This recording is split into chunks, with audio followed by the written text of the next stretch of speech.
బాజాబ్తు తెలంగాణ ద్రోహి రేవంత్ రెడ్డి గారు మరొక్కసారి తెలంగాణని మోసం చేసిన అనేది స్పష్టంగా కనబడతా ఉంది.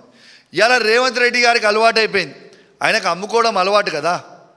ఇలా గ్రూప్ 1 పోస్టులని మొన్న మా ఆర్ఎస్ ప్రవీణ్ గారు చెప్పినట్టు 1700 కోట్ల రూపాయల స్కామ్ చేసిర్రు, అదే అమ్ముకున్నాడు.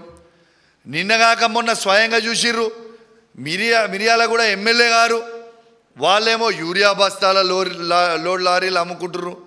ఇవాళేమో స్వయంగా వైస్ ప్రెసిడెంట్కి సంబంధించిన ఓట్లు, ఎంపీ ఓట్లు ఇవాళ మళ్ళా అవి కూడా అమ్ముకున్నారు. ఇలా అన్నీ అమ్ముకున్నాడే ఈ రాష్ట్రంలో. ఇది వాస్తవమా కాదా ఒక్కసారి ఆలోచన చేయండి. ఇంకొకటి కూడా తెలంగాణ ప్రజలు ఆలోచన చేయాలి. ఇలా రేవంత్ రెడ్డి గారు నరేంద్ర మోడీ గారితో ఎట్లా వ్యవహరిస్తున్నాడో స్వయంగా చెప్తా మీకు. ఇలా ఇంకోటి చెప్పిన, ఇలా రాహుల్ గాంధీ గారేమో స్వయంగా ట్వీట్ చేస్తారు. ఏమని ట్వీట్ చేస్తారు? ఈడీ, సిబిఐ, ఐటీ అనేది ఇవేమో కేవలం బీజేపీ సంస్థల్లా ఉన్నాయి తప్పితే ఇవి కాదు అంటాడు. ఈయనేమో కాళేశ్వరం ఎంక్వైరీ అని చెప్పి సిబిఐ ఎంక్వైరీకి వేస్తాడు. మరి ఇది రాహుల్ గాంధీ గారేమో సిబిఐ అనేది బీజేపీ సంస్థ అని అంటున్నాడు. మరి నువ్వు ఎవరితో చర్చ చేసుకొని సిబిఐ ఎంక్వైరీ చేయించినావు? మంచిది, అదొక్కటి అడ్డంగా దొరికినావు మళ్ళీ అక్కడ కూడా. అది అయిపోయిన తర్వాత రేవంత్ రెడ్డి గారు కాళేశ్వరం మీద సిబిఐ ఎంక్వైరీ చేసేటప్పుడు పాపము ఏ ఒక్క మంత్రికి వాళ్ళ క్యాబినెట్లో సిబిఐ ఎంక్వైరీ చేస్తుండని ఎవరికి కూడా తెలియదు. అందరు కూడా సిట్ వేస్తుండో ఏసీబీ వేస్తుండో అనుకున్నారు. కానీ మంత్రులే ఆశ్చర్యపోయినరు. ఇలా మంత్రులే స్వయంగా సిబిఐకి ఎందుకు ఇచ్చిండు ఇలా అనేది మొత్తం గుసగుస పెడతా ఉన్నారు. ఇలా వాస్తవంగా చెప్పాలంటే ఇలా కాంగ్రెస్ పార్టీ వాళ్ళని చూస్తుంటే నాకు చాలా జాలేస్తూ ఉంది. అది కాంగ్రెస్ పార్టీలో ఉన్న సీనియర్ మంత్రులు కావచ్చు, సీనియర్ నాయకులు కావచ్చు, కాంగ్రెస్ పార్టీ కార్యకర్తలు కావచ్చు, వాళ్ళని చూస్తుంటే జాలేస్తూ ఉంది. ఎందుకంటే ఈ తెలంగాణ రాష్ట్రంలో కాంగ్రెస్ పార్టీ ముఖ్యమంత్రియా లేకుంటే ఈయన బీజేపీ పార్టీ ముఖ్యమంత్రియా మాకైతే అర్థమైతే లేదు. కానీ కాంగ్రెస్ పార్టీ కార్యకర్తలని నాయకులని చూస్తుంటే జాలేస్తూ ఉంది. ఎందుకంటే రేవంత్ రెడ్డి గారు కాంగ్రెస్ పార్టీని తీసుకుపోయి నడి సముద్రంలో ముంచుతూ ఉన్నాడు. మొత్తము బీజేపీకే సాయం చేస్తూ ఉన్నాడు. ఇలా నరేంద్ర మోడీ గారు ఏది చెప్తే అది ఇవాళ రేవంత్ రెడ్డి గారు చేస్తూ ఉన్నారు.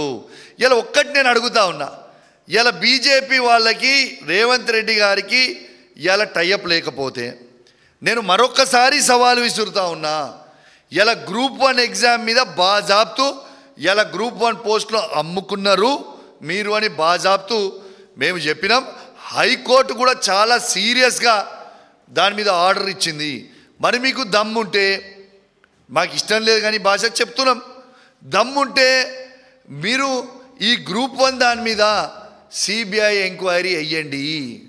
ఆనాడు బండి సంజయ్ గారు మా పప్పుడు గ్రూప్ 1 అయినప్పుడు ఎంత హంగామా చేసిండ్రు మీరు గుర్తు తెచ్చుకోండి. మరియు ఇవాళ గ్రూప్ 1 మీద ఇంత పెద్ద స్కామ్ అయితే బండి సంజయ్ గారే ఈ భారతదేశానికి హోమ్ మినిస్టరు. మరి బండి సంజయ్ గారు, మీరు రేవంత్ రెడ్డి గారు, బీజేపీ వాళ్ళు, కాంగ్రెస్ వాళ్ళు టైఅప్ లేకపోతే గ్రూప్ 1 మీద సిబిఐ ఎంక్వైరీ అయ్యండి. ఎందుకు దాని మీద వెయ్యరు? ఎందుకంటే వాళ్ళు టైఅప్ ఉన్నారు కాబట్టి. ఎక్కడ వేస్తారు? వెయ్యరు. కానీ దీన్ని చాలా సీరియస్గా తీసుకోవాల్సిన అవసరం ఉన్నది. ఇవాళ తెలంగాణ బిడ్డ అయిన సుదర్శన్ రెడ్డి గారు నిలబడితే వారికి వెన్నుపోటు పొడిచింది ఇవాళ అదే రేవంత్ రెడ్డి గారు. రేవంత్ రెడ్డి గారు ఏమన్నారు మరోసారి చెప్తున్నాను, మీ అందరికి గుర్తు చేస్తున్నాను. రాహుల్ గాంధీ గారు చెప్పిర్రు, నేను నిలబెట్టినా. కానీ నరేంద్ర మోడీ గారు చెప్పిర్రు, ఓట్లు మాత్రం బీజేపీకి వేయించిన. ఇది వాస్తవం. ఇది నేను చెప్పింది. ఇది ఆలోచన చేయండి. నేను చెప్పింది వాస్తవమా కాదా ఒక్కసారి మీ గుండె మీద చేసుకొని ఆలోచన చేయండి. కాంగ్రెస్ కార్యకర్తలకు కూడా చెప్తున్నా, వాళ్ళ ఉన్న నాయకులకు కూడా చెప్తున్నా. ఇవాళ నేను ప్రెస్ మీట్ పెట్టగానే మళ్ళీ మీరు ప్రెస్ మీట్ పెట్టి నన్ను ఇష్టం ఉన్నట్టు తిడితే నాకేం అయ్యేది లేదు, పోయేది లేదు. కానీ మీ గుండె మీద చేసుకొని మీరు ఆలోచన చేయరి. ఇలా కాంగ్రెస్ పార్టీని నడి సముద్రంలో ముంచుతున్నా లేదా? ఇలా ఏ ఒక్క కాంగ్రెస్ పార్టీ జెండా మోసిన కార్యకర్తలకి ఎవరికన్నా ఏదన్నా పోస్టులు ఇస్తుర్రా? మీరు కష్టపడి ఓట్లేస్తే అధికారంకి వచ్చిన కాంగ్రెస్ పార్టీ మరి ఏ ఒక్క కార్యకర్తనన్నా ఏ ఊర్లన్నా పట్టించుకుంటుండా రేవంత్ రెడ్డి గారు? ఇది మీ గుండె మీద చేసుకొని మీరు ఆలోచన చేయండి. నన్ను తిట్టుకొని నాకు ఫరక పడలేదు, కానీ మీరు కూడా వెనుక నేను తిట్టేటి రేవంత్ రెడ్డిని మీరు కూడా గవే తిడుతురు కదా. మీరు బయటికి చెప్పలేకపోతున్నారు, నేను బయటికి చెప్తున్నా, అదే డిఫరెన్స్ కదా నేను చెప్పింది. కాబట్టి ఇవాళ మీకు అందరు కూడా ఆలోచించాలని విజ్ఞప్తి చేస్తూ ఉన్నా. ఇవాళ ఇది చాలా సీరియస్ అయిన అలిగేషన్ ఇది నేను చేసింది.